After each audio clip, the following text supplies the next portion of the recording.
When you're coming up with a good media message, you have to ask yourself, will the news media find this message interesting and relevant? If the answer is no, it by definition is not a good media message for any sort of edited interview, because they're just going to throw that away.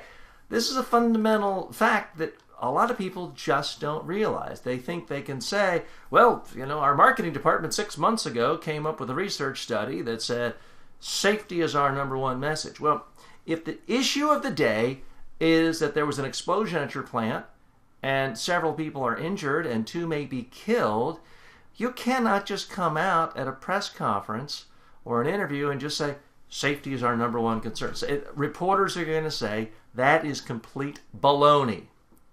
They want to know about this particular issue. How did this happen? What are you going to do to solve this? What are you going to do to make sure this doesn't happen again? Are people in danger?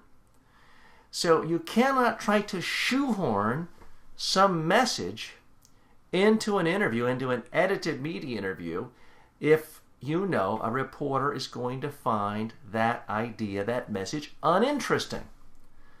So this is one of the criteria points you use when coming up with your message. If you can't say confidently that you believe this message is going to be interesting to the reporter, then you should, by definition, scratch it off your list. It's not a good media message.